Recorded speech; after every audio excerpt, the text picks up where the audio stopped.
Everyone, मुझे उम्मीद है कि आप सभी अच्छे हैं और आज मैं लेकर आई हूं basic concepts of chemistry class 11th chemistry और इसी के साथ शुभारंभ करेंगे हम क्लास 11th केमिस्ट्री का।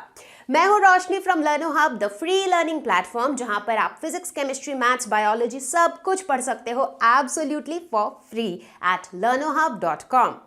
तो क्या सभी तैयार हैं? Let's get started.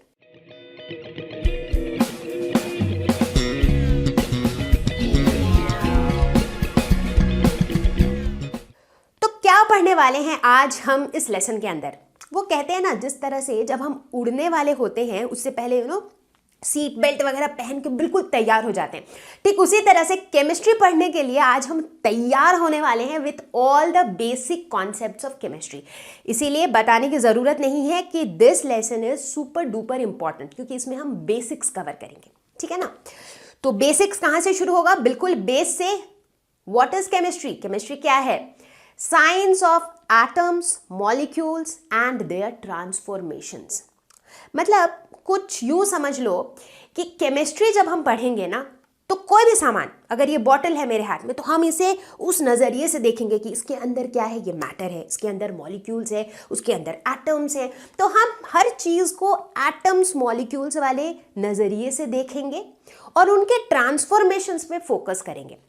अब आप कहोगे कि ट्रांसफॉर्मेशन बोले तो जैसे मान लो मैं कहती हूँ कि जैसे डायमंड कैसे बनता है? कोल से बनता है। जब हम उसे हाई टेम्परेचर और हाई प्रेशर पे सालों साल तक छोड़ देते हैं तो डायमंड बन जाता है। तो होता क्या है अंदर? क्या ऐसा मैजिक होता है? हम तो बाहर से कोई सामान नहीं डालते। तो यानी कि उनके जो अंदर के कॉन्स्टिट्यूएंट पार्टिकल्स हैं, जो एटम्स, मॉलिक्यूल्स हैं, उन्हीं में कुछ ट्रांसफॉर्मेशंस आते हैं जिसकी वजह से हमें डायमंड मिलता है। इतना ही नहीं, अगर पानी में मैं थोड़ा सा डिटर्जेंट डाल देती हूँ, वो मेरे कपड़ों की सारी गंदगी निकाल देता है यार, और कपड़े साफ कर देता है। कैसे? क्या मैजिक होता है? वहाँ पर भी कुछ रिएक्शंस होते हैं जिसके वजह से, और वो रिएक्शंस किसके बीच में होते हैं? एटम्स और जो कॉन्स्टिट्यूएंट पार्टिकल्स हैं उनके बीच में होते हैं, राइट। हम जितनी चीज़ें देखते हैं आसपास, चाहे वो फैब्रिक हो जिसके हमारे कपड़े बनते हैं, या फिर मेडिसिन्स हो जो हमारे लिए बहुत यूज़फुल है, या फिर प्लास्टिक्स जिसे हम बहुत ही फ्रीक्वेंटली यूज़ करते हैं in our day to day life, ये सभी चीज़ें जो बनती हैं कैसे बनती हैं? कुछ ना कुछ रिएक्शन से बनती है, जहाँ पर एटम्स, मॉलिक्यूल्स, ये सारे कुछ ना कुछ ट्रांसफॉर्मेशंस अंडरगो करते हैं। और केमिस्ट्री में हम इन्हीं सब चीज़ों के बारे में पढ़ते हैं। तो हमारी कहानी की शुरुआत कहाँ से होगी? वहीं मैटर से होगी। बचपन से पढ़ते आ रहे हैं what is matter. Anything that occupies space and has mass is matter. Bottle को ले लो, मास है, हाँ कुछ तो मास है। स्पेस भी, हाँ भाई इतना स्पेस ऑक्यूपाई कर रहा है तो मैटर है। बचपन से हम ये भी पढ़ते आ रहे हैं कि मैटर के 3 स्टेट्स हैं, सॉलिड, लिक्विड, गैस, ठीक है। सॉलिड की बात करें तो उसमें क्या होता है कि जो उसके पार्टिकल्स होते हैं, जो उसके कॉन्स्टिट्यूएंट पार्टिकल्स होते हैं, वो बिल्कुल एकदम क्लोजली पैक्ड होते हैं। यूँ समझ लो एक बॉक्स के अंदर आपने बॉल्स रखे हुए हैं बहुत सारे, और उन सबको बिल्कुल ऐसे फिट किया हुआ है कि बिल्कुल जगह नहीं है, कोई हिल नहीं सकता है। तो अगर आप एक बिल्कुल भीड़ वाली बस के अंदर चढ़े हो, जहाँ पर बैठना तो दूर की बात है, लिटरली खड़े होने की भी जगह नहीं है, तो कैसी हालत होती है आपकी? आप हिल भी नहीं पाते हो। सो वैसी ही हालत होती है सॉलिड के अंदर के पार्टिकल्स की। They are very closely packed, they are not free to move, वो मूव नहीं कर पाते हैं। वहीं अगर हम लिक्विड की बात करें तो वहां पर क्या है कि आप समझ लो कि उसी डब्बे से आपने 2-3 बॉल्स हटा दिए, तो क्या होगा? अब जो बाकी के बॉल्स हैं उनके पास थोड़ा जगह होगा, यार चलो ठीक है, थोड़ा मूव कर सकते हैं। यानी कि आप जिस बस में चढ़े हो वहां पर बैठने की जगह तो नहीं है, बट एटलीस्ट आराम से खड़े हो पा रहे हो। मतलब लोग थोड़े दूर दूर खड़े हैं तो थोड़ा बहुत हिल पा रहे हो। तो ये हालत है लिक्विड की। और अगर हम गैस की बात करें तो वहाँ पर ऐसा है कि यार आप बिल्कुल खाली बस में चढ़े हो, जहाँ पर बैठने की जगह ही नहीं बल्कि बहुत सारी खाली जगह भी पड़ी हुई हैं, तो लोग जो है आराम से लेट के भी जा सकते हैं। तो गैस के केस में जो पार्टिकल्स हैं they are free to move, आराम से बिंदास मूव कर सकते हैं, ठीक है। अगर हम बात करें सॉलिड की, यानी कि अभी फिलहाल मेरे हाथ में बॉटल है तो हर जगह बॉटल का एग्जाम्पल आ रहा है, तो बॉटल की अगर बात करें, यानी कि सॉलिड की अगर बात करें, तो इनका एक फिक्स्ड शेप और फिक्स्ड वॉल्यूम है। देखो शेप भी फिक्स्ड है, वॉल्यूम भी फिक्स्ड है, भाई इतना ही इसमें अट सकता है सामान, है ना।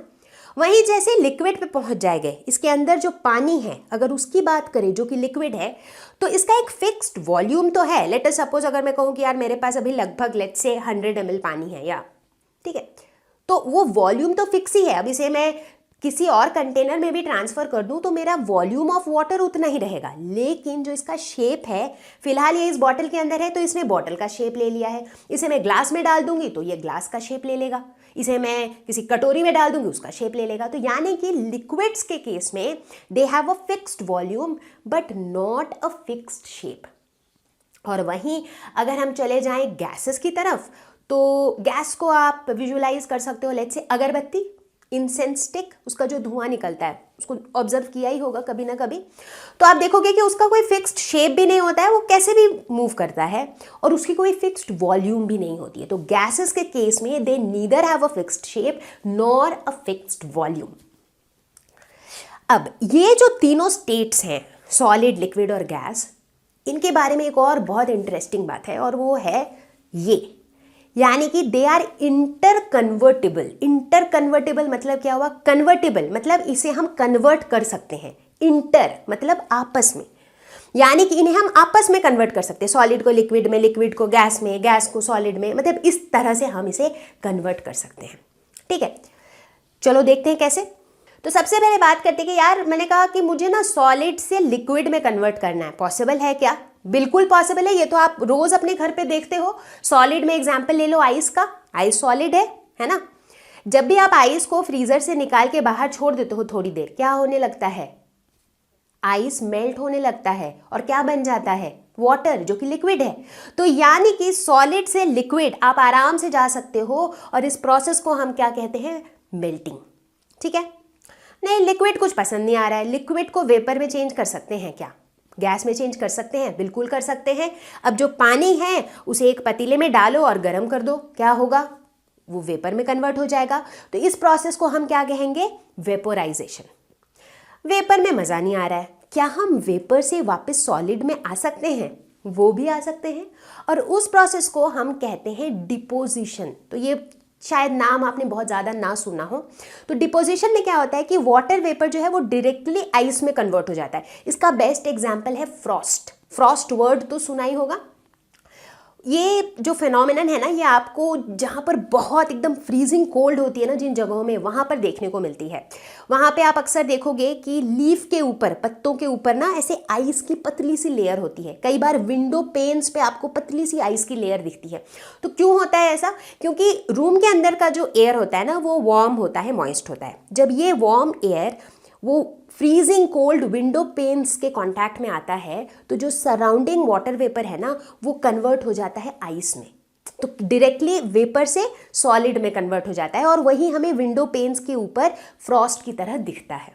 ठीक है, चलो ठीक है, ये तो हमने देख लिया कि भाई सॉलिड से लिक्विड, लिक्विड से गैस, और गैस से वापस सॉलिड, ये सारे कन्वर्जन्स पॉसिबल हैं। अब उल्टा घूमे क्या? यानी कि क्या ऐसा पॉसिबल है कि हम सॉलिड से सीधा गैस पे चले जाएं? ऐसा हो सकता है, बिल्कुल हो सकता है, और इस प्रोसेस को हम कहते हैं सब्लिमेशन। इसका एग्जाम्पल है नैप्थलीन बॉल्स। देखा होगा आपने, घर पे हम अक्सर इसे यूज़ करते हैं, जैसे जहाँ पर भी मतलब कपड़े वगैरह स्टोर करते हैं ना, वहाँ पर हम नैप्थलीन बॉल्स छोड़ देते हैं ताकि वहाँ पे कीड़े वगैरह ना आए। तो नैप्थलीन बॉल्स अगर आपने कभी ध्यान दिया हो, आप देखोगे कि वो सॉलिड होता है, और एक टेम्परेचर के बाद क्या होता है कि वो डायरेक्टली सॉलिड से वेपोराइज हो जाता है, वो लिक्विड स्टेट में जाता ही नहीं है। तो ये एग्जाम्पल है सब्लिमेशन का। ठीक है, चलो बढ़िया। अब अगला सवाल कि गैस से लिक्विड, ये तो बहुत आसान सा है। गैस से लिक्विड, वाटर वेपर से वाटर, बारिश, वही तो होता है। क्लाउड क्या है? गैसियस फॉर्म में, और बारिश किस फॉर्म में है? लिक्विड में। तो इस प्रोसेस को हम क्या कहते हैं? इसे हम कहते हैं कॉन्डेंसेशन। ठीक है, और फाइनली लिक्विड टू सॉलिड, ये तो बहुत ही आसान है। पानी लिया, फ्रीजर में डाला, बन गया आइस। तो मतलब लिक्विड टू सॉलिड का जो प्रोसेस है उसे हम कहते हैं फ्रीजिंग। तो इस तरह से हम देख रहे हैं कि ये जो तीनों स्टेट है ये आपस में एक से दूसरे में वो कन्वर्ट हो सकते हैं, इसीलिए हम इन्हें कहते हैं इंटर कन्वर्टेबल। अब मैटर को देखते हैं मैक्रोस्कोपिक लेवल से, मतलब माइक्रोस्कोपिक से नहीं, मतलब मैटर के अंदर नहीं घुसेंगे एटम्स मॉलिक्यूल्स में, हम ऊपर से देखेंगे। मैक्रो मतलब बड़ा, ऊपर से अगर हम मैटर को देखें तो मैटर को हम दो कैटेगरीज में डिवाइड कर सकते हैं, प्योर सब्सटेंस एंड मिक्सचर। ठीक है, प्योर सब्सटेंस क्या होता है? प्योर, शुद्ध, कोई मिलावट नहीं, वो प्योर सब्सटेंस है। तो प्योर सब्सटेंस वो सब्सटेंस होते हैं जिनका एक फिक्स्ड कॉम्पोजिशन होता है, फिक्स्ड कॉम्पोजिशन, ध्यान रखना है। जैसे मान लो एग्जाम्पल लेते हैं लेट्स से गोल्ड का। गोल्ड क्या है? प्योर है। क्यों? क्योंकि गोल्ड के अंदर सिर्फ गोल्ड ही है, कुछ और नहीं है। अब अगर आपका सुनहर उसमें कुछ मिलावट कर रहा है तो मुझे पता नहीं, बट अदरवाइज जैसे गोल्ड है, सिल्वर है, कॉपर है, ये क्या है? ये प्योर है, मतलब इनके अंदर सिर्फ वही एक ही तरह के पार्टिकल से वो बने हुए हैं।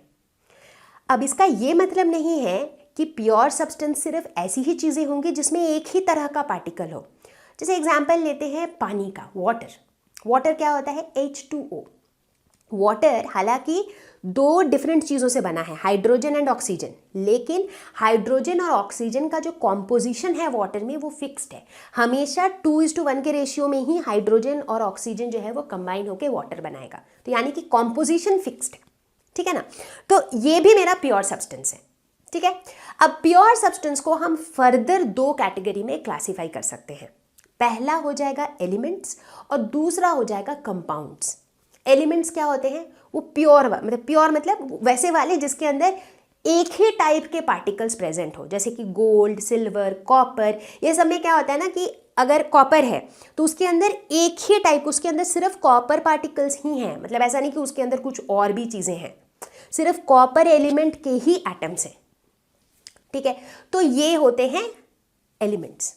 दूसरी तरफ अगर हम कंपाउंड्स की बात करें तो उसमें क्या होता है कि हमारे पास दो या दो से अधिक एटम्स होते हैं जो दूसरे दूसरे एलिमेंट्स के होते हैं। जैसे कि वाटर, वाटर में क्या है? हाइड्रोजन एलिमेंट का भी एटम है, ऑक्सीजन का भी एटम है, राइट। दो अलग एलिमेंट्स के एटम्स हैं, लेकिन ये जो हैं ये एक फिक्स्ड रेशियो में प्रेजेंट है, ठीक है। जैसे अगर हम बात करें ग्लूकोज की, क्या होता है ग्लूकोज? C6H12O6। तो यहाँ पर कार्बन, हाइड्रोजन, ऑक्सीजन है, तो ये तीन अलग अलग एलिमेंट के एटम्स, बट इनका जो रेशियो है दैट इज फिक्स्ड। कंपाउंड्स के केस में हम ये देखते हैं कि उनकी जो प्रॉपर्टीज होती हैं वो उसके कॉन्स्टिट्यूएंट एलिमेंट्स के प्रॉपर्टीज से काफ़ी अलग हो सकती हैं। मतलब कि जैसे वाटर है, वाटर जो है वो हाइड्रोजन और ऑक्सीजन से बना है। इसका ये मतलब नहीं है कि वाटर की जो प्रॉपर्टीज़ हैं वो हाइड्रोजन और ऑक्सीजन के प्रॉपर्टीज से सिमिलर होंगी। जैसे कि हम सभी को पता है कि हाइड्रोजन, ऑक्सीजन ये जो है ये गैसियस फॉर्म में एग्जिस्ट करते हैं, और वहीं वाटर की अगर हम बात करें तो वो मोस्टली लिक्विड फॉर्म में एग्जिस्ट करता है, राइट। एक और प्रॉपर्टी की अगर बात करें, जैसे हाइड्रोजन है, हमें पता है कि it Burns with a pop sound, right, मतलब ये बर्न करता है। और ऑक्सीजन तो हम सभी को पता है कि is a supporter of combustion, है ना। तो मतलब हाइड्रोजन और ऑक्सीजन जो है ये आग लगाते हैं, बेसिकली आग लगाने में को फेवर करते हैं, ऐसे समझ लो।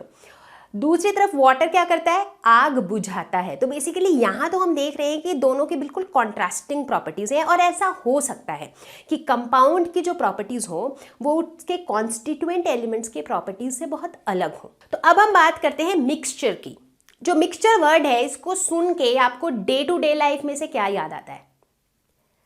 चाय कॉफ़ी के साथ जो मिक्सचर हम खाते हैं, राइट, उसके अंदर गठिया भी होता है, चना भी होता है, मूंगफली भी होती है, बहुत सारी चीज़ें मिक्स करके बनाई जाती है, राइट। तो मिक्सचर क्या है? Basically it is a mix of different substances. तो ऐसा ही होता है हमारा ये मिक्सचर भी, ठीक है। तो यहाँ पर अलग अलग सब्सटेंस मिक्स होते हैं इन एनी रेशियो, मतलब जिस तरह से प्योर सब्सटेंसेस के केस में फिक्स्ड कॉम्पोजिशन होता था, यहाँ पर कोई फिक्स्ड कॉम्पोजिशन नहीं है, किसी भी रेशियो में बहुत सारी चीज़ें मिक्स हो जाती हैं। अब जैसे मिक्सचर के, वो खाने वाले मिक्सचर के अंदर भी अगर गठिया ज़्यादा हो गया कोई बात नहीं, मूंगफली थोड़ी कम हो गई कोई बात नहीं, तो कोई फिक्स्ड कॉम्पोजिशन नहीं होता है, राइट। अब मिक्सचर को हम फर्दर दो कैटेगरी में डिवाइड कर सकते हैं, homogeneous mixture, heterogeneous mixture. Homogeneous mixture क्या होता है? होमो वर्ड का मतलब क्या होता है? Same, uniform. तो होमोजेनियस मिक्सचर के अंदर ये जो कंपोनेंट्स हैं जो मिक्स हो रहे हैं वो एक दूसरे के साथ इतने अच्छे तरीके से मिक्स हो जाते हैं कि उस पूरे चीज़ के अंदर उसकी यूनिफॉर्म कॉम्पोजिशन हो जाती है। एग्जाम्पल, मान लो मैंने नमक लिया, सॉल्ट, और पानी लिया, और पानी के अंदर हमने सॉल्ट को मिक्स कर दिया। पानी और सॉल्ट इन दो चीज़ों को हमने मिक्स किया, ठीक है, दो अलग चीज़ें हैं जिनको हमने मिक्स किया है, लेकिन ये दोनों चीज़ें एक दूसरे के साथ इतने अच्छे तरीके से मिक्स हो जाते हैं तो हमें क्या मिलता है, सॉल्ट सॉल्यूशन मिलता है। अब उस सॉल्ट सॉल्यूशन को अगर आप देखो, वो आपको एक सिंगल चीज़ दिखती है, उसके अंदर आपको फिर सॉल्ट अलग से और पानी अलग से नहीं दिखता है। क्यों? क्योंकि वो एकदम अच्छे से मिक्स हो गई है। और अब इस ग्लास के अंदर जितना भी सॉल्ट सॉल्यूशन है, किसी भी पोर्शन में जो कॉम्पोजिशन है वो यूनिफॉर्म है, मतलब वो यूनिफॉर्मली मिक्स हो चुका है सॉल्ट उस पानी में, राइट। तो ये है हमारा होमोजीनियस मिक्सचर। शुगर सॉल्यूशन ले लो, सॉल्ट सॉल्यूशन ले लो, वाटर ले लो, ये सारे हमारे होमोजीनियस मिक्सचर हैं।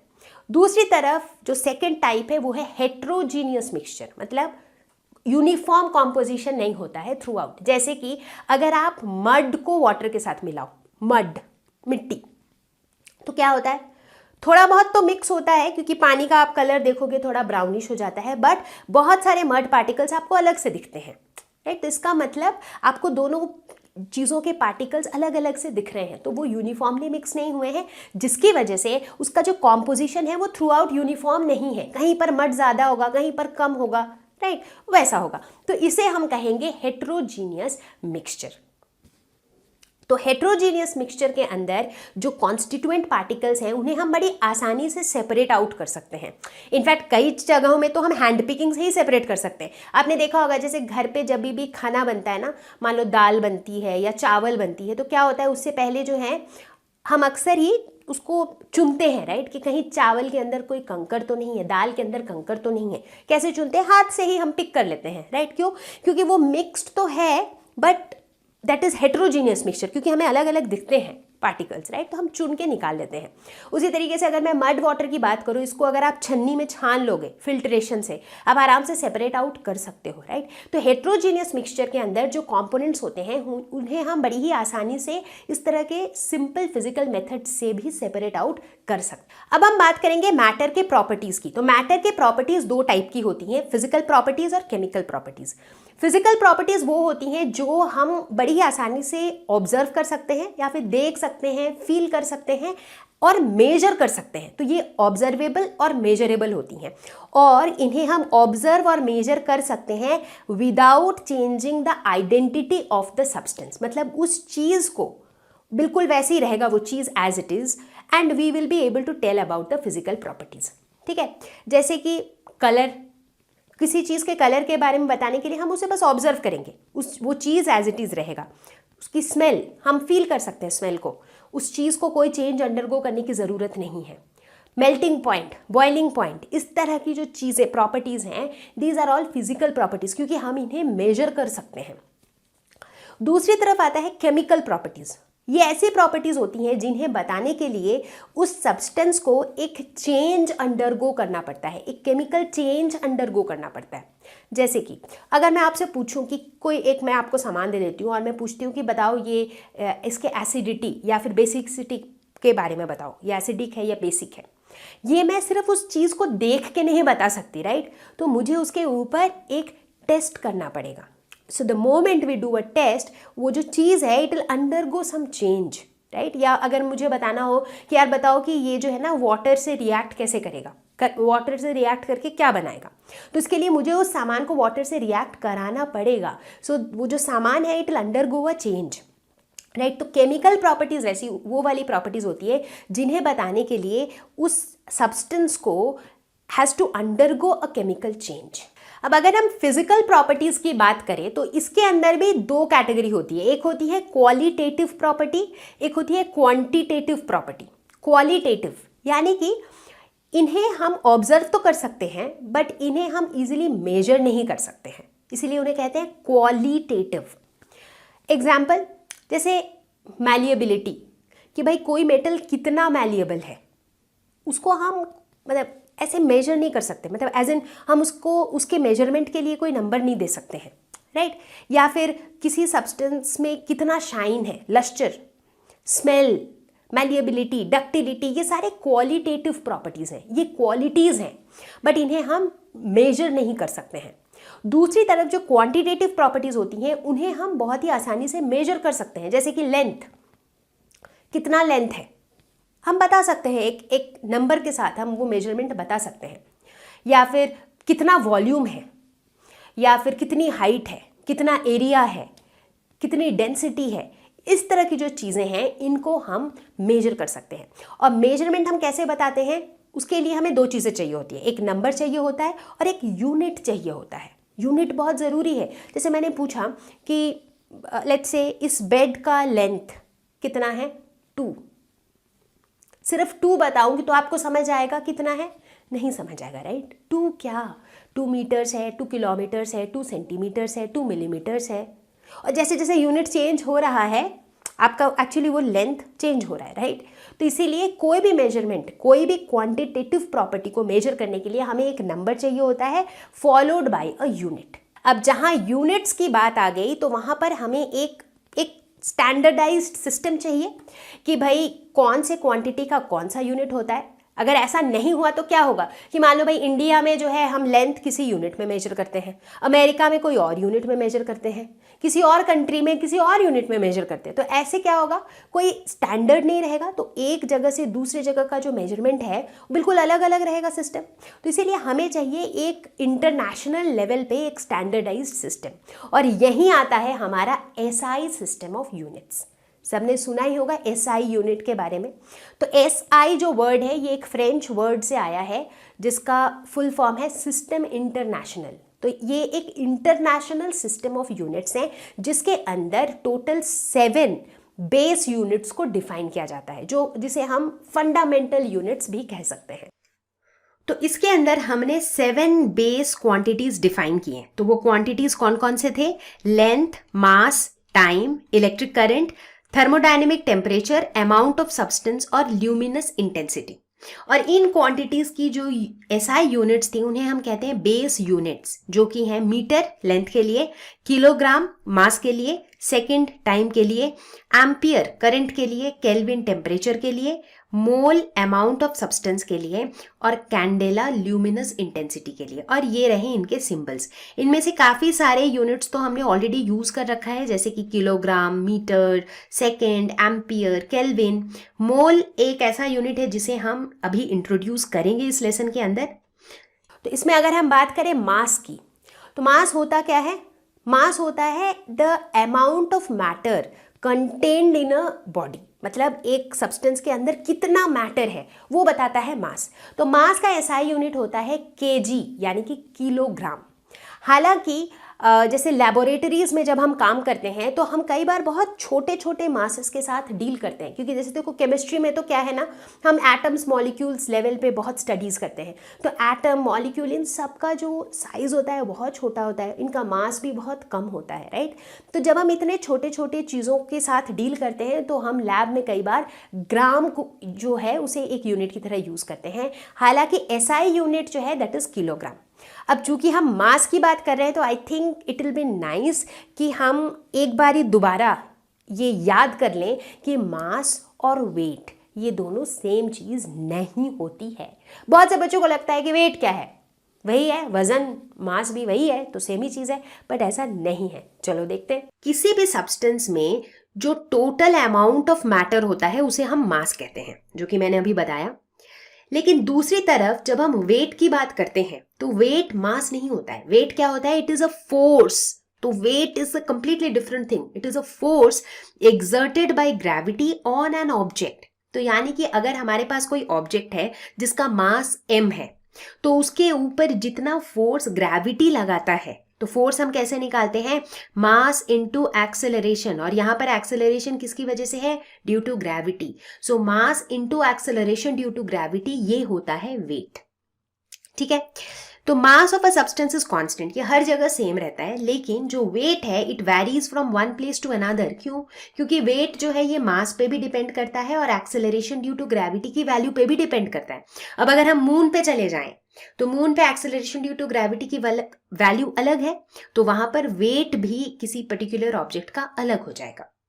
बात करते हैं यूनिट की। मास का SI यूनिट है किलोग्राम यानी कि kg, और वेट का SI यूनिट है न्यूटन। इनफैक्ट न्यूटन जो है ये फोर्स का SI यूनिट है, और चूंकि वेट एक फोर्स है तो वेट का भी SI यूनिट न्यूटन है। टेम्परेचर की अगर बात करें तो इसे मेजर करने के लिए 3 स्केल्स होते हैं या फिर 3 यूनिट्स होते हैं, degree Celsius, degree Fahrenheit and kelvin. इन तीनों में से kelvin is the SI unit of temperature. ये रहे टेम्परेचर के 3 scales, that is kelvin, Celsius और फ़ारेनहाइट। तो हम वाटर का फ्रीजिंग पॉइंट और वाटर का बॉइलिंग पॉइंट, इसे जो है रेफरेंस मान के चलते हैं। तो हम देखते हैं कि सेल्सियस स्केल में 0 डिग्री सेल्सियस होता है फ्रीजिंग पॉइंट ऑफ वाटर और 100 डिग्री सेल्सियस होता है बॉइलिंग पॉइंट ऑफ वाटर। ठीक है, अब ये जो तीनों यूनिट्स हैं टेम्परेचर के, केल्विन, सेल्सियस, फ़ारेनहाइट, इन्हें हम आपस में कन्वर्ट कर सकते हैं। ठीक है, तो degree Fahrenheit is equal to 9/5 degree Celsius plus 32 होगा यहाँ पर। ठीक है, तो इसीलिए जब डिग्री सेल्सियस की वैल्यू 0 हो जाएगी तो डिग्री फ़ारेनहाइट की वैल्यू होगी 32 डिग्री फ़ारेनहाइट। तो इसीलिए देखो जो फ़ारेनहाइट का स्केल है उसका 32 जो है वो सेल्सियस के 0 के लेवल पर है। उसी तरह केल्विन और सेल्सियस का रिलेशन कुछ ऐसा है कि kelvin is equal two degree Celsius plus 273। तो इसीलिए जब 0 डिग्री सेल्सियस है तो कॉरेस्पॉन्डिंग केल्विन का स्केल में वैल्यू क्या है, 273 केल्विन। ठीक है, इनफैक्ट आपने देखा होगा कि जब कभी हमें फीवर होता है तो हम घर में थर्मोमीटर यूज करते हैं बॉडी टेम्परेचर देखने के लिए। तो जनरली वो कौन से स्केल पे होता है, वो फ़ारेनहाइट स्केल पे होता है। देखा होगा कि भाई बहुत तेज बुखार हो, जब 102 103 बुखार हो जाता है, हम कहते हैं बहुत तेज बुखार है। तो ये 102 103 क्या है, इट इज 102 और 103 डिग्री फ़ारेनहाइट, क्योंकि फ़ारेनहाइट स्केल में 98.6 हमारा नॉर्मल बॉडी टेम्परेचर है। ठीक है, एक और इंपॉर्टेंट बात यहाँ पर नोट कर सकते हैं कि जो सेल्सियस स्केल है इसमें नेगेटिव वैल्यूज पॉसिबल हैं टेम्परेचर के, क्योंकि जैसे केल्विन का जब 250 या 260 केल्विन होगा तो उसका कॉरेस्पॉन्डिंग जो सेल्सियस वैल्यू होगा that will be in negative. लेकिन जब हम केल्विन स्केल को देखते हैं तो इसमें नेगेटिव वैल्यूज पॉसिबल ही नहीं है, केल्विन स्केल में नेगेटिव वैल्यूज नहीं होते हैं। केमिस्ट्री में हम बहुत छोटे और बहुत बड़े नंबर्स को हैंडल करते हैं। छोटे नंबर्स तब जब हम size of atom, size of molecules की बात करते हैं, तो हम इस तरह के नंबर्स पे आते हैं जहाँ पर 0.00000 कुछ होता है। उसी तरह से कभी कभी हम नंबर ऑफ एटम्स और नंबर ऑफ मॉलिक्यूल्स की बात करते हैं और तब हम डील करते हैं बहुत बड़े बड़े नंबर्स जिनके बाद में बहुत सारे जीरोज होते हैं, है ना। तो इसीलिए यहाँ पर हम क्या करते हैं, कन्वीनियंस के लिए हम इन्हें लिखते हैं 10 टू द पावर करके। जैसे अगर कोई बहुत छोटा नंबर है तो हम लिख देंगे 10 to the power -10, 10 to the power -20, -30 या कुछ भी। उसी तरह बहुत बड़े नंबर्स के लिए 10 to the power 25, 10 to the power 35 and so on. तो अब जहाँ पे इतने सारे पावर इन्वॉल्व हो जाते हैं तो हमेशा नंबर्स को इस तरह से पढ़ने में दिक्कत आती है, 10 to the power 12, 10 to the power 20 वगैरह वगैरह। और यहीं पे हम इंट्रोड्यूस करते हैं प्रीफिक्सेस। इस प्रीफिक्सेस की लिस्ट को अगर आप देखो तो इसमें से कुछ ऐसे प्रीफिक्सेस हैं जिससे हम ऑलरेडी एक्वेंटेड हैं, हम उन्हें यूज करते हैं, जैसे कि milli, centi, deci, metre, deca, hecto, kilo. तो ये तो भैया हमारे जान पहचान वाले हैं, है ना। इसके अलावा हम कुछ नए देखते हैं, जैसे अगर 10 टू द पावर 6 हो तो क्या हो जाएगा, मेगा। 10 टू द पावर 9 हो तो हो जाएगा गीगा।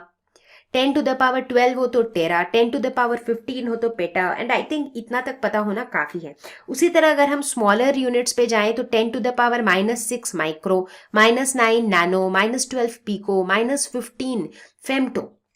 तो अब जैसे मान लो अगर हम लेंथ मेजर कर रहे हैं तो क्या हो जाएगा, पिकोमीटर, फेम्टोमीटर, नैनोमीटर, मिलीमीटर, सेंटीमीटर। तो अभी तक हमने देखा कि हमने सिर्फ 7 बेस यूनिट्स डिफाइन किए हैं, है ना। अब आप पूछोगे कि बट ऐसे कैसे चलेगा, हमारे पास इतने सारे जो और क्वांटिटीज हैं उनके यूनिट्स का क्या।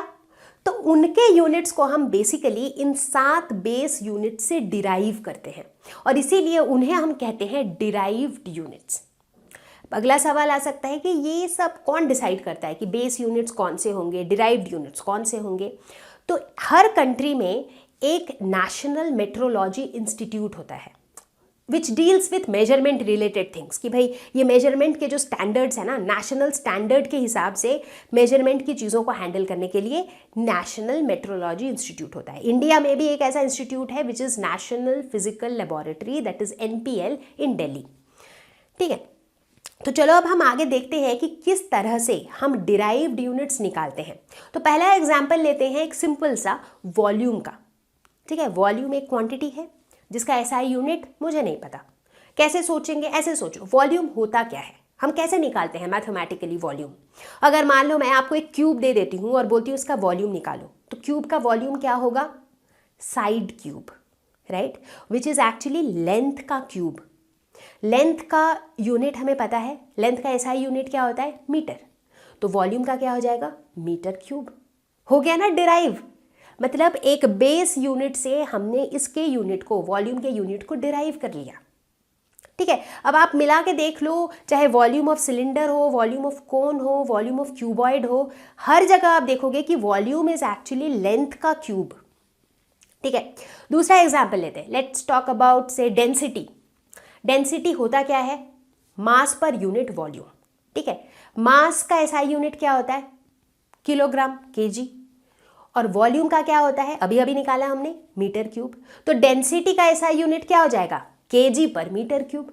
तो इस तरीके से हम यूनिट्स डिराइव करेंगे। जहां हम मेजरमेंट की बात करने लगते हैं वहीं पे साथ साथ आ जाता है अनसर्टेनिटी, क्योंकि कोई भी मेजरमेंट जो हम करते हैं हम बिल्कुल श्योर नहीं हो सकते कि यार this is the perfect measurement, है ना कहीं उसमें कुछ ना कुछ एरर्स, कुछ ना कुछ अनसर्टेनिटी रहती ही है। बट हम सभी चाहते हैं कि भाई हमारा मेजरमेंट जो है बिल्कुल परफेक्ट हो। और इस परफेक्शन को एक्सप्रेस करने के लिए हम दो टर्म्स यूज करते हैं, प्रिसीशन और एक्यूरेसी। बहुत से बच्चों को ये समझ नहीं आता है कि दोनों में फर्क क्या है। एक्यूरेट रिजल्ट, प्रिसाइज रिजल्ट, फर्क क्या है? जब हम प्रिसीशन की बात करते हैं तो बेसिकली हम ये कहना चाहते हैं, आपने ये देखा होगा राइट, कि जब आप लैब में, अपने स्कूल के लैब में भी कोई एक्सपेरिमेंट करते हो तो आप मल्टीपल ऑब्जर्वेशंस लेते हो, राइट। मतलब ऐसा नहीं कि मान लो किसी चीज़ की आपको हाइट निकालनी है, ऐसा नहीं है कि भाई एक बार मेजर किया हाइट और सीधा आंसर लिख दिया, ऐसा नहीं। हम क्या करते हैं, वो मेजरमेंट को, वो जो रीडिंग है ना, उसको हम 4 बार, 5 बार, कई बार 10 बार लेते हैं और उसके बाद उसका मीन निकाल लेते हैं, एवरेज निकाल लेते हैं, राइट। ऐसा हम क्यों करते हैं? क्योंकि चूंकि हम ये एक्सपेरिमेंट परफॉर्म कर रहे हैं तो बहुत तरह की एरर्स आ सकती हैं। जब हम इनको बार बार लेंगे और फिर उसका एवरेज आउट करेंगे तो मेरा जो रिजल्ट है ना वो ज़्यादा सही आएगा, है ना। तो अब समझो, अब जब हम प्रिसीशन की बात करते हैं, हम ये कहते हैं कि ये जो मैंने मल्टीपल रीडिंग्स ली है ना, ये रीडिंग्स एक दूसरे के कितने क्लोज है। मान लो मेरी पहली रीडिंग आई है, एक ऐसे रफ एग्जांपल दे रही हूँ, मान लो पहला रीडिंग है 1.1 सेंटीमीटर, दूसरा रीडिंग है 1.3 सेंटीमीटर, तीसरा रीडिंग है 1.25 सेंटीमीटर। इसका मतलब है जितनी मेरी रीडिंग्स आ रही है ना वो सारे जो है वो क्लोज है, तो मतलब मेरा जो रिजल्ट आ रहा है दैट इज प्रिसाइज। बट वहीं अगर पहला रीडिंग आया 1.1, दूसरा आया 5.5, तीसरा आया 7.8, तो इसका मतलब है कुछ तो गड़बड़ है, क्योंकि जो मेरे ऑब्जर्वेशंस आ रहे हैं, जो रीडिंग्स आ रही हैं, दे आर नॉट प्रिसाइज। तो प्रिसीशन का मतलब होता है कि जो रीडिंग्स है मेरी वो आपस में वो वैल्यूज कितने क्लोज है। दूसरी तरफ जब हम एक्यूरेसी की बात करते हैं उसका मतलब होता है कि जो मेरा ट्रू वैल्यू है, मतलब जो मेरा रिजल्ट आना चाहिए और जो मेरा रिजल्ट आ रहा है वो दोनों कितने क्लोज हैं। एग्जाम्पल, मान लो जैसे हमें पता है कि एक्सेलरेशन ड्यू टू ग्रेविटी की जो वैल्यू है वो 9.8 मीटर पर सेकेंड स्क्वायर के आसपास आनी चाहिए, ठीक है।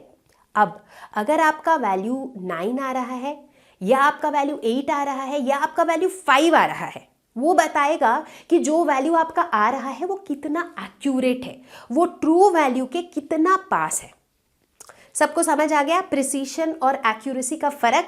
अभी हम लेंगे एक छोटा सा एग्जाम्पल विथ नंबर्स, जिससे आपको और क्लियर हो जाएगा कि प्रिसीशन और एक्यूरेसी में क्या फर्क होता है। एक एग्जाम्पल लेते हैं। यहाँ पर मान लो क्लास में 4 बच्चे हैं, रमेश, सुरेश, रोहित और राकेश, ठीक है।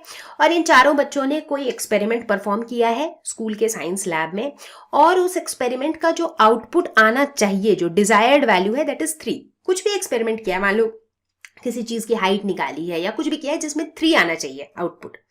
तो बच्चों ने क्या किया कि 2 सेट ऑफ मेजरमेंट्स लिए, यानी कि 2 राउंड ऑफ मेजरमेंट्स लिए, ये राउंड 1 और राउंड 2। उसके बाद सबके जो भी मेजरमेंट्स आए उसका एवरेज यानी कि मीन निकाल लिया, ठीक है। अब हमें बताना है कि किन किन बच्चों के जो रिजल्ट्स हैं दे आर प्रिसाइज और किन किन बच्चों के रिजल्ट्स एक्यूरेट हैं, ठीक है। तो सबसे पहले बात करते हैं प्रिसीशन की। प्रिसीशन मतलब जो मल्टीपल राउंड्स में जो वैल्यूज हमारी आई हैं वो एक दूसरे के कितने पास है। तो यहाँ हम देखते हैं कि अगर रमेश की बात करें तो पहले राउंड में 2.80, दूसरे राउंड पे 3। दोनों एक दूसरे के बहुत ज़्यादा पास नहीं है, राइट, तो इसीलिए ये प्रिसाइज नहीं है। अगर बात करें सुरेश की, 2.91 और 2.90 ये काफ़ी पास है, मतलब 0.01 का डिफरेंस है, राइट, तो इसीलिए ये प्रिसाइज है। 3.01 2.99 ये भी काफ़ी पास है, ऐसे देखने में 2 पॉइंट और 3 पॉइंट लग रहा है, बट 2.99 के बाद क्या आएगा 3.00, फिर आएगा 3.01, राइट, तो 0.02 का ही फर्क है, तो ये भी प्रिसाइज है। राकेश के जो मेजरमेंट्स हैं वो है 2.90 3.10, ये तो बहुत फर्क है दोनों में, लगभग 0.2 का फर्क है, राइट, तो इसीलिए ये प्रिसाइज नहीं है। अब अगर बात करें एक्यूरेसी की, एक्यूरेसी मतलब जो डिजायर्ड वैल्यू है, यानी कि 3 के नजदीक किनका आंसर है, राइट। 2.9 3 के नजदीक है नहीं, 2.905 नहीं, बहुत ज़्यादा नज़दीक नहीं है मतलब, और लेकिन जो बाकी दोनों वैल्यूज़ हैं वो एग्जैक्ट 3 हैं, तो ये तो बहुत ज़्यादा नज़दीक है, इनफैक्ट ये 3 ही है, तो ये दोनों वैल्यूज़ एक्यूरेट है। तो इस एग्जाम्पल से आपको क्लियरली पता चल गया होगा कि एक्यूरेसी और प्रिसीशन में क्या फ़र्क होता है। अब सवाल ये उठता है कि यार इस अनसर्टेनिटी के साथ डील कैसे करें, क्योंकि जब हम इतने बड़े बड़े नंबर्स होते हैं हमारे पास जिनके पीछे इतने ज़ीरोज़ लगे होते हैं, कभी इतने छोटे नंबर्स होते हैं जिसमें इतने ज़ीरोज़ होते हैं, और जब हम ऐसे नंबर्स को आपस में मल्टीप्लाई डिवाइड वगैरह करते हैं, एक तो ये कैलकुलेशंस बहुत ही टीडियस हो जाता है, दूसरा जो रिजल्ट हमारा निकलता है वो बहुत अनसर्टेन हो जाता है, राइट। तो कैसे सॉल्व करें इस प्रॉब्लम को? इसे सॉल्व करने के लिए हम क्या करते हैं, हम यूज़ करते हैं साइंटिफिक नोटेशन। हम नंबर्स को जो है लिखते हैं साइंटिफिक नोटेशन में। ये साइंटिफिक नोटेशन क्या होता है, किसी भी नंबर को हम इस फॉर्मेट में लिखते हैं n into 10 to the power n। ध्यान देना है कि दोनों n अलग है, एक कैपिटल n है, एक स्मॉल n है। जो कैपिटल n है ये 1 से लेकर के 10 तक की कोई भी वैल्यू ले सकता है, जो स्मॉल n है वो कोई भी पॉजिटिव या नेगेटिव वैल्यूज ले सकता है, ठीक है। तो हम देखेंगे कि जैसे ही हम नंबर्स को इस फॉर्मेट में लिखने लगेंगे हमारे कैलकुलेशंस इजी हो जाएंगे, और जो हम रिजल्ट्स में भी अराइव करेंगे वो भी ज़्यादा सर्टेन हो जाएंगे, ठीक है। तो चलो सबसे पहले तो देखते हैं कि ये जो बड़े बड़े नंबर्स मैंने स्क्रीन पे लिख रखे हैं इनको हम साइंटिफिक नोटेशन में कैसे लिखेंगे। तो अगर हमें इस नंबर को साइंटिफिक नोटेशन में लिखना हो, साइंटिफिक नोटेशन क्या है, n into 10 to the power n, जहां पर n की वैल्यू 1 to 10 के बीच में होनी चाहिए, ठीक है। तो इस नंबर को सबसे पहले तो देखो क्या करना है कि यहाँ पर अभी फिलहाल जो मेरा नंबर है इसमें डेसिमल पॉइंट कहाँ है, यहाँ लास्ट में है, कुछ इस तरीके से है, राइट। तो इस डेसिमल पॉइंट को मुझे इधर मूव कराते जाना है, कहाँ तक, जब तक मेरा जो पहला नंबर है ना वो 1 to 10 के बीच का नंबर ना हो। तो इसीलिए बेसिकली मुझे डेसिमल पॉइंट यहाँ डालना है। तो मुझे क्या लिखना है, इसे 6.022 इंटू 10 टू द पावर। अब देखो एक छोटी सी चीज़ यहाँ पर याद रखना, ये आपने बचपन में ही पढ़ा होगा कि ये जो डेसिमल पॉइंट है ना, जब ये लेफ्ट की तरफ मूव होती है तो मेरा 10 टू द पावर जो है ये पावर इंक्रीज होता है, और जब ये डेसिमल पॉइंट राइट की तरफ मूव होती है तो मेरा पावर जो है वो डिक्रीज होता है। अब देखो इसी को लगाएंगे हम यहाँ पर, तो इस केस में जो मेरा डेसिमल पॉइंट है वो किधर मूव हो रही है, लेफ्ट की तरफ, यानी कि पावर मेरा बढ़ेगा। तो फिलहाल मेरा पावर क्या था, 0 था, तो 0 से अब पावर बढ़ेगा। अब देखो जितने प्लेसेस ये मूव हो रहा है, मतलब ये यहाँ था 1 2 3 4 5 6 7 8 9 10 11 12 13 14 15 16 ऐसे करते करते कितने प्लेसेस मूव हो रहा है, ये 23 प्लेसेस। तो ये हो जाएगा 6.022 इंटू 10 टू द पावर 23। तो इस तरीके से हम साइंटिफिक नोटेशन में लिखते हैं। अब आप अगर पूछोगे कि ये डेसिमल पॉइंट ऐसा मूव होने से पावर क्यों बढ़ता है, तो काफ़ी लॉजिकल है। अब यहाँ पर 6.022 है, तो इसको आप कैसे लिखोगे, 6022 divided by 10 to the power 3, तो 10 to the power 23 by 10 to the power 3 क्या हो जाएगा, 10 टू द पावर 20। तो वही है यहाँ पर 6022 इंटू 10 टू द पावर 20, यानी कि उसके 6022 के बाद यहाँ 20 जीरोज हैं, राइट। अब एक और एग्जाम्पल लेते हैं, ये एक बहुत छोटा नंबर है, तो यहाँ पर मेरा डेसिमल पॉइंट फिलहाल कहाँ पे है, यहाँ पे। तो इस डेसिमल पॉइंट को मुझे इस तरफ मूव कराना है, कहाँ तक लेके जाना है, यहाँ तक लेके जाना है, ताकि ये 1.66 हो जाए, क्योंकि अगर डेसिमल पॉइंट यहाँ आ जाएगा तो ये हो जाएगा 16.6, बट मुझे n की वैल्यू रखनी है 1 to 10 के बीच में, तो इसीलिए मैं इसे यहीं तक मूव करूँगी ताकि ये बन जाए 1.66 इंटू 10 to the पावर। अब यहाँ पे डेसिमल जो है राइट की तरफ मूव हो रही है तो पावर मेरा घटेगा, 0 से घटेगा तो क्या होगा, पावर मेरा नेगेटिव में होगा, राइट। अब यहाँ भी काउंट करो 1 2 3 4 करके कितने प्लेसेस मूव कर रहा है, तो 24, तो ये हो जाएगा 1.66 इंटू 10 to the पावर -24। तो इस तरह से हम साइंटिफिक नोटेशन में लिखते हैं। अब साइंटिफिक नोटेशन की जहां हमने बात कर दी, वहीं उसका हाथ पकड़ के आ गया कौन, सिग्निफिकेंट फिगर्स। क्योंकि मैंने क्या बताया था कि साइंटिफिक नोटेशन यूज करेंगे तो हम काफ़ी चीज़ें सर्टेनिटी के साथ बता सकते हैं। तो एक साइंटिफिक नोटेशन के अंदर कितने मीनिंगफुल डिजिट्स हैं जो हमें सर्टेनिटी के साथ पता है, वो बताता है हमें सिग्निफिकेंट फिगर्स।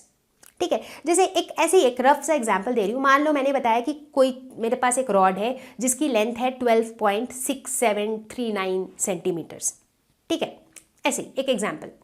तो अब जहाँ मैंने बताया कि 12 पॉइंट समथिंग समथिंग, तो अब ये 12 तो फॉर श्योर है कि भाई 12 सेंटीमीटर के आसपास कुछ तो है, तो 12 इज़ फॉर श्योर। 0.6739 जो भी मैंने बताया उसमें भी 0.673 तक भी वी आर वेरी श्योर। अब वो लास्ट का जो 9 है ना, वो मुझे पता नहीं एग्जैक्टली 9 ही था कि 8 था कि 7 था, राइट। तो बेसिकली मैं कहना ये चाह रही हूँ कि कोई भी एक नंबर को देख करके अगर हमें ये पता लग सके कि इसमें कितने डिजिट्स मीनिंगफुल हैं विथ सर्टेनिटी, तो बेस्ट है। उससे क्या होगा, हम अपनी अनसर्टेनिटी के लेवल को और कम कर सकते हैं, राइट। तो चलो देखते हैं कौन से रूल्स हैं जो हमें फॉलो करने पड़ेंगे when we deal with significant figures. पहला रूल कहता है all non zero digits are significant. Example लेते हैं, लेट्स से 0.3267। इसमें कितने सिग्निफिकेंट फिगर्स हैं, 1 2 3 4, जितने नॉन जीरो डिजिट्स हैं वो सारे सिग्निफिकेंट हैं। तो इसमें है 4 सिग्निफिकेंट फिगर्स।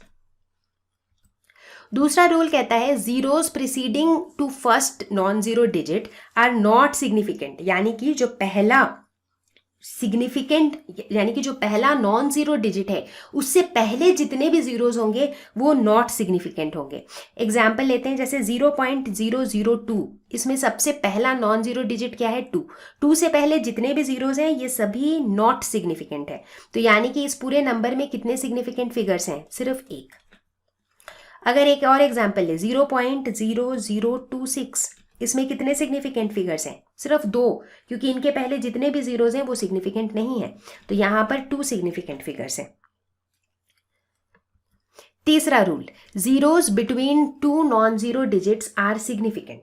ठीक है, तो मान लो अगर कुछ ऐसा नंबर है 2.0006, तो यहां पर ये जो जीरोज हैं ये सिग्निफिकेंट होंगे। क्यों, क्योंकि ये 2 नॉन जीरो डिजिट के बीच में है।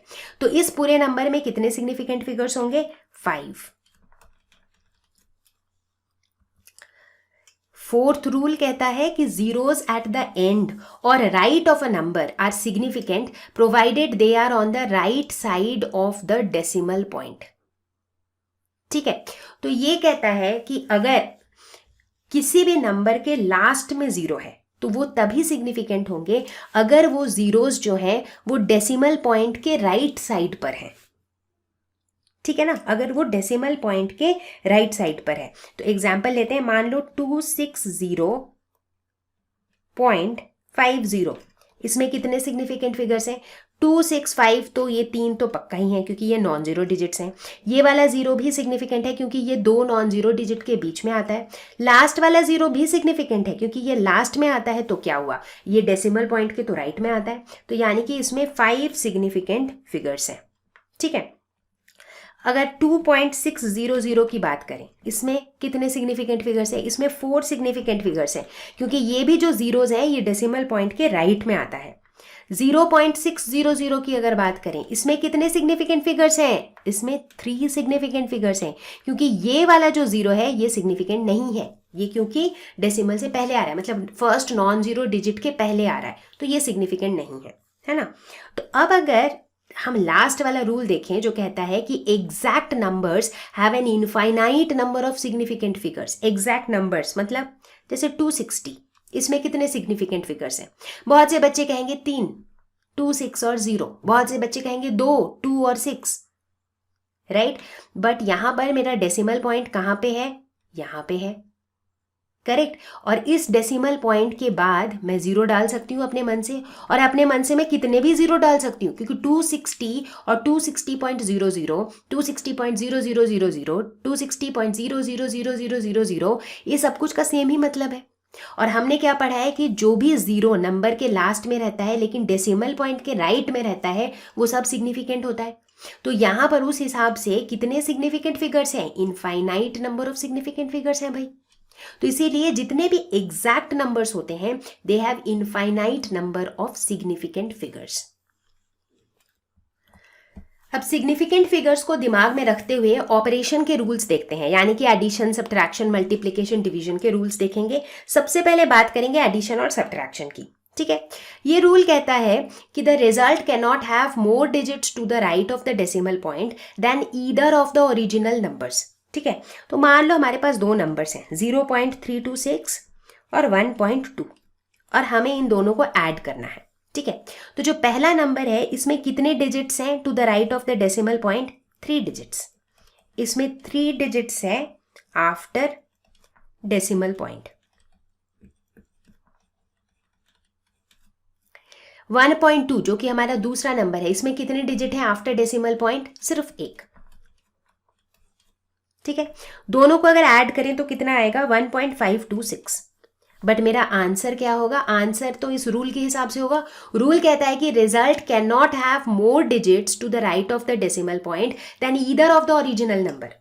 तो दोनों ओरिजिनल नंबर में से एक के में डेसिमल के बाद 1 डिजिट है, दूसरे में डेसिमल के बाद 3 डिजिट है। तो बेसिकली आंसर में जो है डेसिमल के बाद 1 डिजिट ही हो सकता है, उससे ज़्यादा नहीं हो सकता है, ठीक है। तो मेरा आंसर हो जाएगा 1.5, ठीक है। अब देखते हैं कि मल्टीप्लिकेशन और डिवीजन के टाइम पे कैसा रूल होता है।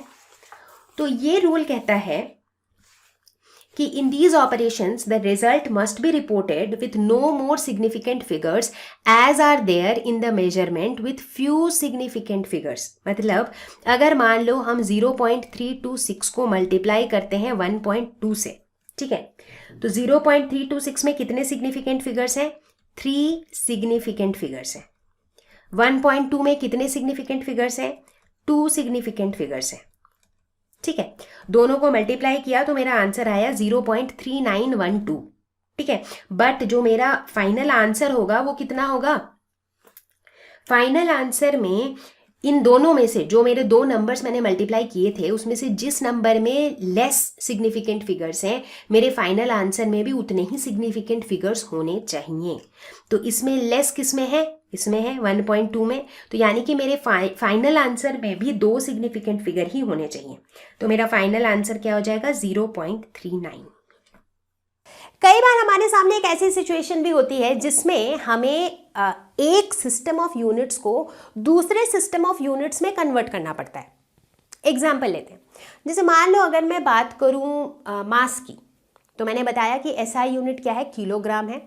अब किलोग्राम को ग्राम में, मिलीग्राम में, इन सब में कन्वर्ट करना काफ़ी आसान है क्योंकि ये एक ही सिस्टम के यूनिट्स हैं, राइट। आप 10 से 100 से मल्टीप्लाई डिवाइड करोगे और वो एक दूसरे में कन्वर्ट हो जाएंगे।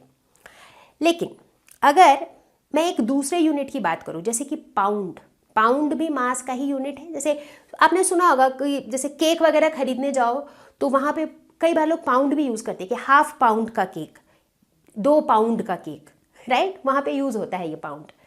अब है तो दोनों ही मास के यूनिट्स बट दोनों डिफरेंट सिस्टम ऑफ यूनिट्स हैं, बट इन्हें भी हम कन्वर्ट कर सकते हैं यूजिंग डायमेंशनल एनालिसिस, ठीक है। सिर्फ मास ही नहीं, जैसे अगर मैं डिस्टेंस की बात करूं तो हमारा एसआई यूनिट क्या है, किलोमीटर, बट माइल्स जो है वो भी एक डिस्टेंस का यूनिट है और हम इन्हें भी आपस में कन्वर्ट कर सकते हैं। तो डायमेंशनल एनालिसिस का जो ये मेथड है इसे यूनिट फैक्टर मेथड भी कहा जाता है। तो हम देखेंगे कि इस मेथड में जो है ना हम यूनिट्स को एग्जैक्टली नंबर्स की तरह ट्रीट करते हैं, मतलब हम यूनिट्स को भी मल्टीप्लाई डिवाइड वगैरह कर सकते हैं। तो चलो कुछ एग्जाम्पल्स देखते हैं। अब अगर आपको 3 इंचेस को सेंटीमीटर में कन्वर्ट करना हो, क्या करेंगे, पहले तो हमें ये पता होना चाहिए कि भाई 1 इंच कितना सेंटीमीटर होता है, इसीलिए इसे हम कहते हैं यूनिट फैक्टर मेथड। एक यूनिट वाला जो रिलेशन है ना वो उसको हम यूज में लेते हैं। तो 1 इंच इज इक्वल टू होता है 2.54 सेंटीमीटर। तो 3 इंचेस कितना हो जाएगा, ये हो जाएगा 2.54 centimetre divided by 1 inch multiplied by 3 inches. और मैंने क्या बताया था कि हम जो है ना डायमेंशनल एनालिसिस में जो हमारे यूनिट्स हैं इनके भी ऑपरेशंस वैसे ही करते हैं, इन्हें भी मल्टीप्लाई डिवाइड उसी तरीके से करते हैं, राइट। तो ये मेरा क्या हो जाएगा, ये एक तरीके से आप समझ लो ये इंच कैंसिल आउट हो गया, तो 2.54 इंटू 3 क्या हो जाएगा 7.62 सेंटीमीटर। एक और एग्जाम्पल लेते हैं कि 2 डेज को आपको सेकेंड्स में कन्वर्ट करना है। अब हमें क्या पता है कि 1 day is equal to 24 hours. हमें ये भी पता है कि 1 hour is equal to 60 minutes और 1 minute is equal to 60 seconds. That means 1 hour is equal to 60 into 60 seconds, ठीक है ना। तो 24 आवर्स कितना हो जाएगा, ये हो जाएगा 60 into 60 seconds divided by 1 our into 24 hours. तो ये क्या हो जाएगा 60 इंटू 60 इंटू 24 सेकेंड्स। ये क्या हो जाएगा 24 आवर्स इज इक्वल टू इतना सेकेंड्स। 24 आवर्स क्या होता है 1 डे, तो यानी कि 1 डे इज इक्वल टू इतना सेकेंड्स। तो फिर 2 डेज कितना हो जाएगा, 2 डेज हो जाएगा 60 into 60 into 24 seconds divided by 1 day into 2 days. तो ये क्या हो जाएगा 60 इंटू 60 इंटू 24 इंटू 2 सेकेंड्स। तो 2 दिन का मतलब इतना सेकेंड हो जाएगा। तो बच्चा पार्टी कैसा चल रहा है अभी तक, सब कुछ समझ आ रहा है? चलो बढ़िया है। तो अब हम शुरू करने वाले हैं लॉज ऑफ केमिकल कॉम्बिनेशन। हम ये देख रहे हैं कि केमिस्ट्री में हो क्या रहा है, ये जो एटम्स हैं मॉलिक्यूल्स हैं ये एक दूसरे के साथ मिल रहे हैं, रिएक्शंस हो रहे हैं, राइट। बट कुछ ऐसे लॉज हैं जो फॉलो होने चाहिए जब भी किसी भी तरह का कॉम्बिनेशन हो रहा है, ठीक है। तो हम इसी तरह के 5 लॉज के बारे में बात करेंगे। तो सबसे पहला लॉ है law of conservation of mass. नाम से ही पता चल रहा है कि इसके अंदर क्या होने वाला है। तो ये लॉ कहता है कि मास can neither be created nor destroyed, ठीक है। यानी कि कोई भी रिएक्शन अगर हो रहा है होने दो, बढ़िया है, लेकिन रिएक्शन से पहले और रिएक्शन के बाद जो टोटल मास है that has to be the same. In fact around 1789 के आसपास लैवोशियर ने ये लॉ दिया था। तो उन्होंने एक सीरीज ऑफ एक्सपेरिमेंट्स परफॉर्म किए थे और हर एक्सपेरिमेंट में वो नोट करते रहते थे कि रिएक्टेंट्स और प्रोडक्ट्स के साथ क्या हो रहा है उनके मासेस के साथ। And with that observation he concluded that the total mass should remain constant before and after the reaction. दूसरा लॉ है लॉ ऑफ डेफिनेट प्रोपोर्शन, जिसे लॉ ऑफ डेफिनेट कॉम्पोजिशन भी कहा जाता है। ये लॉ कहता है कि a compound always contains exactly the same proportion of elements by weight. मतलब कि किसी कंपाउंड के अंदर जो भी एलिमेंट्स प्रेजेंट हैं वही एलिमेंट्स उसमें हमेशा उसी प्रोपोर्शन में प्रेजेंट होंगे, भले ही हम उसे कहीं से भी उठा लाएं। जैसे मान लो अगर हम वाटर की बात करते हैं, वाटर के अंदर हाइड्रोजन और ऑक्सीजन है, तो हाइड्रोजन और ऑक्सीजन जिस प्रोपोर्शन में वाटर के अंदर है, चाहे हम वाटर कहीं से भी उठा लाएं, हमेशा हाइड्रोजन और ऑक्सीजन उसी फिक्स्ड रेशियो में ही प्रेजेंट रहेगा। तो ये लॉ दिया था एक केमिस्ट ने जिनका नाम था जोसेफ प्राउस्ट। तो उन्होंने क्या किया था, उन्होंने क्यूप्रिक कार्बोनेट यानी कि CuCO3 का 2 सैंपल लिया। पहला सैंपल जो नेचुरल ओरिजिन का था वो खुद से बना था, दूसरा सैंपल जो सिंथेटिक ओरिजिन का था उसे बनाया गया था। उन्होंने क्या देखा, दोनों ही सैंपल में percentage of copper, percentage of carbon और परसेंटेज ऑफ ऑक्सीजन बिल्कुल सेम था, राइट। तो इसीलिए इसे कई बार कहा जाता है लॉ ऑफ डेफिनेट कॉम्पोजिशन। तीसरा लॉ है लॉ ऑफ मल्टीपल प्रोपोर्शन, ठीक है। देखो नाम पे फोकस करना, मल्टीपल प्रोपोर्शन, देखो क्यों नाम है ऐसा। तो ये लॉ दिया था डाल्टन ने, और ये लॉ ऐसा कहता है कि अगर कोई 2 एलिमेंट ऐसा है जो कंबाइन होके एक से ज्यादा कंपाउंड बनाते हैं, जैसे कि हाइड्रोजन और ऑक्सीजन, ये दोनों कंबाइन होके वाटर भी बनाते हैं, ये दोनों कंबाइन होके हाइड्रोजन पेरोक्साइड भी बनाते हैं, राइट। ऐसे केस में हम क्या देखते हैं कि अगर one element combines with a fixed mass of the other element, जैसे कि इस केस में हो रहा है, अगर हम ऑक्सीजन को देखें तो पहले केस में 16 gram of oxygen is combining with 2 grams of hydrogen, दूसरे केस में 32 grams of oxygen is combining again with 2 grams of hydrogen. मतलब हम देख रहे हैं कि ऑक्सीजन के अलग अलग मासेस हाइड्रोजन के एक फिक्स्ड मास के साथ कंबाइन हो रहे हैं।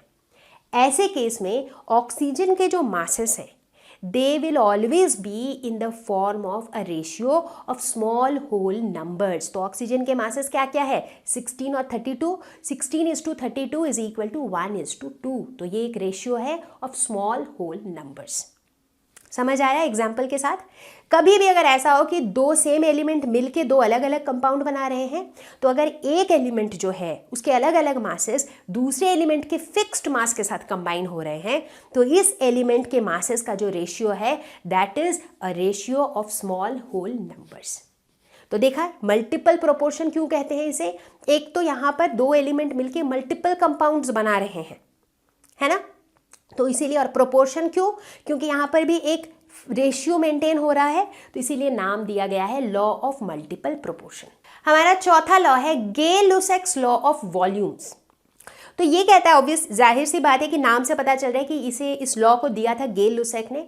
और ये लॉ जो है गैसेस के बारे में बात करता है. ये कहता है कि अगर दो गैसेस कंबाइन होते हैं एक केमिकल रिएक्शन में, तो उस केस में हम मासेस की बात नहीं करते हैं, हम वॉल्यूम की बात करते हैं गैसेस के केस में. ठीक है, तो हम कहते हैं कि जब दो गैस कंबाइन होते हैं तो उनके जो वॉल्यूम्स कंबाइन होते हैं they are in a simple ratio.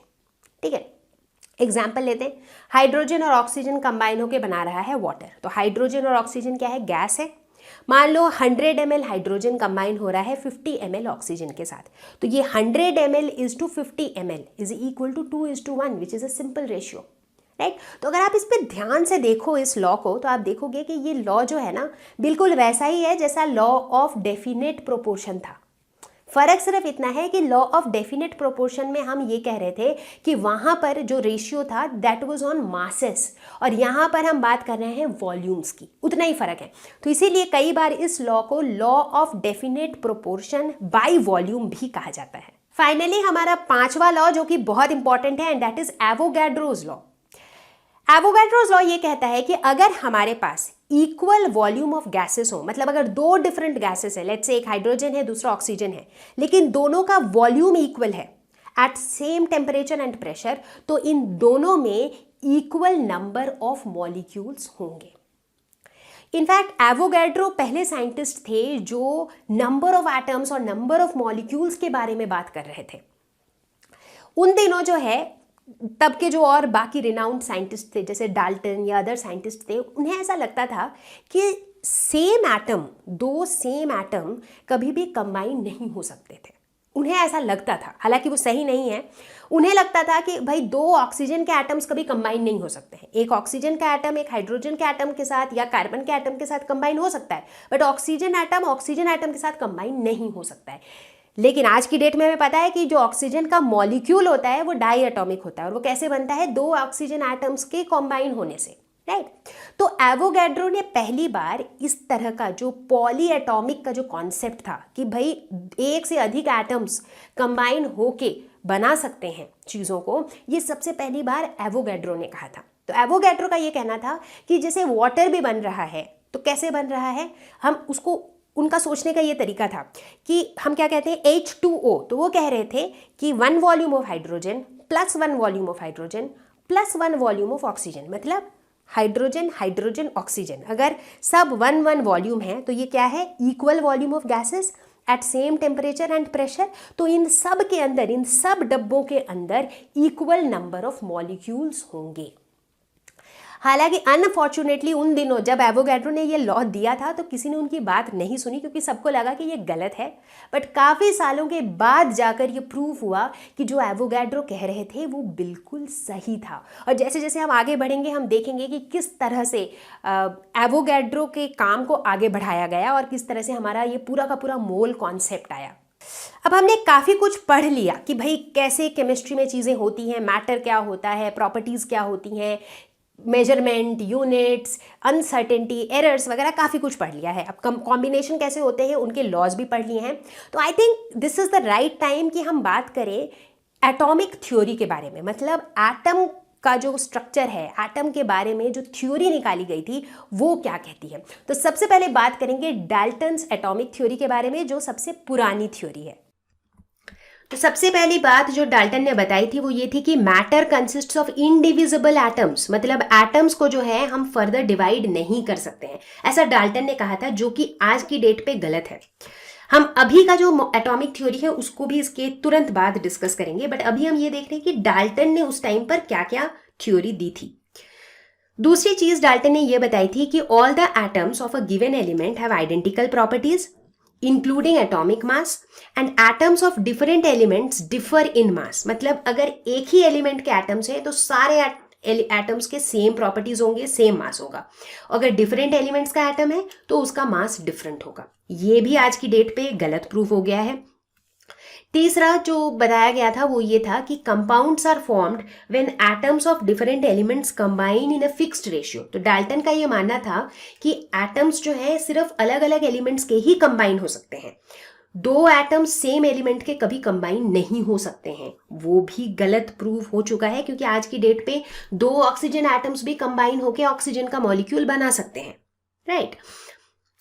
ये रहे सर डाल्टन की फोटो। और अगला जो उन्होंने बताया था पॉस्टुलेट वो ये था कि chemical reactions involve reorganization of atoms, these are neither created nor destroyed in a chemical reaction. यानी कि जब भी केमिकल रिएक्शन होता है तो उसमें एक्चुअली होता क्या है कि एटम्स जो हैं वो रीऑर्गेनाइज हो जाते हैं, ना ही नए एटम्स बनते हैं और ना ही पुराने एटम्स डिस्ट्रॉय होते हैं।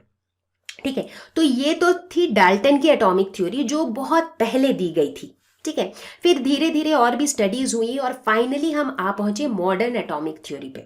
तो जो मॉडर्न आज की डेट पे जो एटॉमिक थ्योरी है वो क्या कहती है, matter is no longer considered to be indivisible, obviously not. In fact मैं मैटर तो नहीं, मैं कहूंगी कि एटम को जो है हम इनडिविजिबल नहीं कहते हैं, क्योंकि इसे हम फर्दर इसके कॉन्स्टिट्यूएंट पार्टिकल्स जो है क्या क्या है, इलेक्ट्रॉन, प्रोटॉन, न्यूट्रॉन, करेक्ट। दूसरी बात, atoms of the same element may not be similar in all respect. जरूरी नहीं है कि सेम एलिमेंट के सारे एटम्स का सब कुछ सिमिलर हो। सबसे अच्छा एग्जाम्पल किसका है, आइसोटोप्स का। आइसोटोप्स की अगर हम बात करें so they are atoms of the same element but they have different atomic mass. जैसे कि अगर हम बात करें C12, C13, C14 की, इन सब का एटॉमिक नंबर सेम होता है क्योंकि ये सारे सेम एलिमेंट है कार्बन, बट इनके जो एटॉमिक मास है ये अलग है ना। ठीक इसी तरीके से atoms of different elements may be similar in some respect. हो सकता है कि भाई दो अलग एलिमेंट का एटम है बट हो सकता है कि उनका एटॉमिक मास सेम हो। यहाँ पर हम बात कर रहे हैं आइसोबार्स की, पढ़ा होगा आपने आइसोबार्स क्या होते हैं, ये जिनका एटॉमिक नंबर अलग होता है लेकिन उनका एटॉमिक मास सेम होता है। तो यहाँ पर अगर हम एग्जाम्पल लें जैसे कार्बन 14 का और नाइट्रोजन 14 का, तो हम देखते हैं कि ये कार्बन एलिमेंट है, ये नाइट्रोजन, दो अलग एलिमेंट है लेकिन दोनों का जो एटॉमिक मास है वो बराबर है ना। तो ये भी हमने देखा कि ये भी हमारे डाल्टन की जो एटॉमिक थ्योरी थी उससे ये अलग है। अगला पॉइंट कहता है कि atom is the smallest unit participating in chemical reaction. Well this is true. हालांकि अगर हम कॉम्पोजिशन की बात करें तो एटम्स जो है they are made up of subatomic particles, इसके अंदर इलेक्ट्रॉन, प्रोटॉन, न्यूट्रॉन वगैरह हैं। लेकिन जब हम केमिकल रिएक्शंस में पार्टिसिपेशन की बात करते हैं तो वहां पर एटम ही स्मॉलेस्ट यूनिट है जो पार्टिसिपेट करता है। Ratio in which atoms unite may be fixed integer values but they are not simple always. हमेशा सिंपल रेशियो में हो ऐसा जरूरी नहीं है। Atoms of one element can be changed into atoms of another element. ये जब हम पढ़ेंगे न्यूक्लियर रिएक्शंस के बारे में, या फिर आप लोगों ने न्यूक्लियर रिएक्शन के बारे में अपने प्रीवियस क्लासेस में पढ़ रखा होगा, न्यूक्लियर फिशन, न्यूक्लियर फ्यूजन, उसमें हम क्या देखते हैं कि हमारी रिएक्शन की शुरुआत होती है यूरेनियम से और हम पहुंच जाते हैं क्रिप्टन, बैरियम वगैरह पे। तो यानी कि हम एक एलिमेंट से दूसरे एलिमेंट के एटम भी चेंज कर सकते हैं, मतलब ये पॉसिबल है। और finally mass of atom can be changed into energy. तो बेसिकली ये कहता है कि मास और एनर्जी ये जो है दे आर इंटर कन्वर्टेबल, इन्हें हम आपस में कन्वर्ट कर सकते हैं। और यहीं आ जाता है हमारा popular E is equal to mc², जो जिसे हम कहते हैं मास एनर्जी इक्विवेलेंस। तो बच्चा पार्टी यही खत्म होता है हमारा ये वीडियो। इस वीडियो के अंदर हमने काफ़ी सारे बेसिक्स कवर कर लिए हैं। हालांकि एक और वीडियो आएगा इसके कंटिन्यूएशन में और उस वीडियो के अंदर हम बात करने वाले हैं मोल कॉन्सेप्ट और स्टोइकियोमेट्री के बारे में। और मैं बता दूं कि भैया मोल कॉन्सेप्ट जो है ये बहुत ही कॉन्सेप्चुअल टॉपिक है, इसीलिए मैंने इसके साथ कंबाइन नहीं किया, क्योंकि वो टॉपिक बहुत इंटरेस्टिंग है, बहुत समझने वाला टॉपिक है। तो साथ ही बने रहिएगा, मैं जल्दी ही लेकर आती हूँ मोल कॉन्सेप्ट का एक मज़ेदार और मस्त वीडियो जो सबको समझ आएगा। So stay home, stay safe, take care, bye bye.